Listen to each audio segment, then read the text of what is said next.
Le capitaine Ibrahim Traoré, le révolutionnaire de 37 ans à la tête du Burkina Faso, a de nouveau brisé le silence de la complaisance. Lors d'une conférence de presse marathon marquant 3 ans depuis sa prise de pouvoir audacieuse, ce fils du terroir s'est assis devant plus de 15 journalistes, non pas en potentat distant, mais en frère d'armes, dévoilant des vérités qui ont percé le voile de la tromperie néocoloniale. Interrogé sur les incessants complots d'assassinat qui planent sur son leadership, des coups liés aux marionnettes impérialistes et aux traîtres internes, voici ce que Traoré a répondu. Sur la sécurité personnelle et la peur journaliste.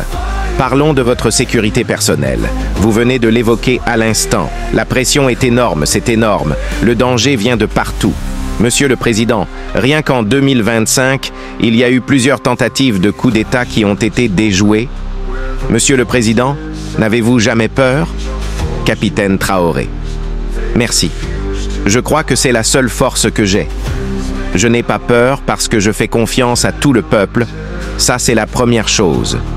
Il faut faire confiance au peuple, parce que c'est le peuple qui nous a confié cette mission, et je fais confiance au peuple qu'il va comprendre.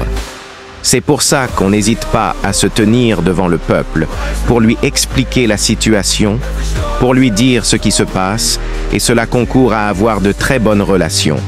C'est la première chose. La deuxième chose, comme je l'ai dit, c'est qu'il y avait un état d'esprit à développer au sein de nos propres forces. C'est très important. Actuellement, cet état d'esprit est là, et les gens comprennent pourquoi ils se battent. Si vous faites un retour quelques années en arrière, beaucoup d'officiers sur le terrain ne savaient pas pourquoi ils se battaient. Mais si nous savons pourquoi nous nous battons, contre qui nous nous battons, pourquoi il y a cette pression, les gens comprennent mieux. C'est pour ça qu'on a créé immédiatement l'Institut, l'école militaire supérieure, pour qu'on puisse former nos propres soldats et leur inculquer ce qu'on veut. Souvenez-vous d'une chose, si vous laissez vos forces se faire former par d'autres puissances, elles mettent dans leur tête ce qu'elles veulent. Elles les endoctrinent comme elles veulent, et c'est plus facile de les manipuler. Aujourd'hui, ici au Burkina, c'est ce qui en fait dérange beaucoup de puissances impérialistes. Ils n'arrivent pas à infiltrer notre armée. Toutes ces unités qui ont été créées, tous ces hommes qui sont là, personne n'est venu d'ailleurs pour les former. Nous nous sommes basés sur notre expérience de terrain et nous les avons formés nous-mêmes. J'ai personnellement pris part à la formation de certaines de ces forces à l'entame. Donc ça, c'est déjà une deuxième force. Et l'autre force, c'est que si vous avez une mission, un objectif pour votre pays, il ne faut pas avoir peur. Si vous avez peur, vous hésitez. Si vous hésitez, vous faites des compromis. Et une fois que les compromis s'installent, c'est fini pour vous. Le devoir du révolutionnaire et les leçons de l'histoire africaine Traoré a évoqué les géants africains déchus comme Nkrumah, Sankara et Kadhafi, emportés par des complots occidentaux. Avec les mines d'or du Burkina revenues aux mains des Africains et les troupes françaises parties, il est leur prochaine cible. Comment survit-il à leur machination? Journaliste, vous avez énuméré tout à l'heure un certain nombre de facteurs qui font que vous êtes rassurés. J'insiste parce que l'histoire compte aussi. C'est l'histoire qui nous guide. Ces forces impérialistes, elles sont réelles. En 1961, elles ont fait disparaître Patrice Lumumba en RDC. En 1972, elles ont eu raison de Kwame Nkrumah d'une autre manière. Et puis en 1987, elles ont eu raison de Thomas Sankara, toujours avec des ennemis de l'intérieur et quelquefois avec la complicité de certains voisins. Vous savez ce qu'on dit, Monsieur le Président? Le premier devoir du révolutionnaire, c'est de rester en vie pour continuer le combat. Monsieur le Président, est-ce que vous pouvez rassurer tout ce beau monde, tous ces hommes et femmes dévoués qui sont rassemblés ici et ailleurs, qui se mettent véritablement à espérer que vous allez effectivement rester en vie et continuer votre œuvre importante? Capitaine Traoré, il manipule toujours à l'interne. Nous en sommes très bien conscients. Et aussi, c'est notre devoir de participer à notre propre sécurité. Ce n'est pas de dire aujourd'hui que je suis chef d'État et que je confie seulement la sécurité à d'autres personnes. Non, tout le monde participe. Moi-même, je participe. C'est pour cela que je dis que ce n'est pas seulement l'affaire de ceux qui sont autour de moi, c'est l'affaire de tout le peuple. Et la sécurité n'est pas seulement une question d'hommes armés ou tout ce que vous pouvez imaginer. C'est tout un système. C'est aussi des comportements, des manières de vivre. Nous devons éviter beaucoup de choses, des erreurs qui auraient pu être faites dans le passé. Nous avons beaucoup lu sur tout ce que l'impérialisme a détruit et nous avons tiré beaucoup de leçons. C'est pour cela qu'on dit que nous n'allons pas laisser les choses se répéter. Nous allons anticiper, même si les gens l'interprètent comme ils veulent. Nous allons anticiper. Mais c'est parce que nous avons compris le message, l'espoir qui existe. Nous ferons tout pour toujours garder une avance sur les actions de l'impérialisme, l'encerclement régional et l'armée forte. Entouré de pays comme le Bénin et le Sénégal qui hébergent des bases américaines et françaises, Traoré voit un piège autour des pays de l'AES, Alliance des États du Sahel. Ces bases alimentent le chaos tout en volant la richesse de l'Afrique. Journaliste, j'ai le sentiment que les pays de l'AES sont en train d'être encerclés. Quand je regarde un peu du côté de la Côte d'Ivoire, il y a un camp militaire à Odiéné, près du Mali et du Burkina. Le Sénégal met en place des unités à la frontière avec le Mali, sans parler du Bénin qui fait frontière aussi avec le Burkina Faso et le Niger. Monsieur le Président, est-ce que vous partagez ce point de vue? Est-ce que vous voyez les choses ainsi? Capitaine Traoré. Je pense que quand on décide de faire la révolution, il faut s'attendre à cette adversité. C'est une logique qui nous entoure. C'est une logique qui essaye de nous faire tomber. C'est logique. Comme je le dis, c'est une bataille. Eux se battent pour leurs intérêts. Et c'est à nous, si nous avons décidé de faire la révolution, de tout faire pour que cet encerclement soit mis en échec. Voyez-vous, en Afrique, nous sommes habitués à ne pas avoir d'armée forte au départ. Il n'y a pas d'État s'il n'y a pas d'armée forte. Mais bon, c'était le système. Comme je l'ai dit une fois aux aînés, ils venaient nous flatter. Non, il ne faut pas vous armer. Même récemment, je crois qu'il y a eu une interview où un général américain l'a encore dit, que nos pays n'ont pas besoin d'être militarisés. C'est leur vision. Nous sommes comme des enfants. C'est eux qui doivent venir s'asseoir et assurer notre sécurité. Et beaucoup de pays sont dans cette situation. Ils ne construisent pas d'armée. Et quand la situation se présente, c'est le chaos. Nous, par contre, nous sommes en train de construire une armée forte. C'est pour cela que j'ai dit, on se bat au Burkina Faso et on forme au Burkina Faso. Ça, c'est très important. Comment était-ce avant? Chaque fois, des forces étrangères, tout le monde venait former vos soldats. Ils vous traitaient de moins que rien. Aujourd'hui, beaucoup de forces, d'étrangers, cherchent à venir s'entraîner avec nous. Vous n'allez pas le croire. Les plus grandes puissances du monde veulent venir s'entraîner avec nous, avec nos soldats. Mais il ne s'agit pas seulement de s'entraîner. Ils veulent apprendre comment on fait, comment on opère, qui nous forme.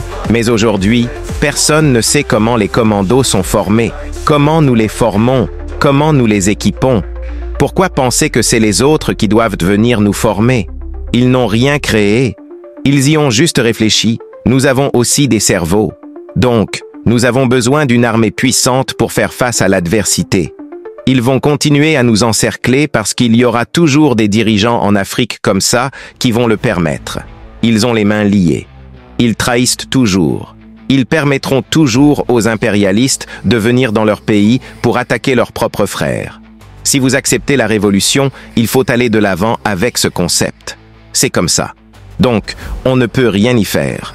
On fait avec, mais c'est à nous de nous préparer pour que l'encerclement soit nul, pour qu'ils n'arrivent jamais à leur objectif. C'est tout. Donc, on fait avec. La position sur l'Union africaine, interrogé sur les relations avec l'Union africaine, le capitaine Traoré s'est montré très critique. Journaliste. Commission. Je vous permets de vous poser une question concernant votre relation avec une autre organisation. Qu'est-ce que vous faites encore à l'Union africaine? Capitaine Traoré, bonne question. Bon, je dirais que notre situation à l'Union africaine est tellement passive qu'on ne sait même pas si on est dans l'Union ou pas. Nous sommes suspendus depuis lors. Personne ne nous parle. C'est vraiment le silence radio complet. Donc, honnêtement, je ne sais pas si je suis dans l'Union ou pas. Mais ne devrions-nous pas aussi faire une déclaration en faisant un pas historique comme cela a été fait avec la CEDEAO en claquant la porte d'une institution qui ne sert visiblement pas à grand-chose? J'ai eu une discussion avec un diplomate de cette organisation. Et puis, nous avons fait l'expérience de son nom comme médiateur, le président du Burundi qui devait même venir ici la semaine dernière, je crois.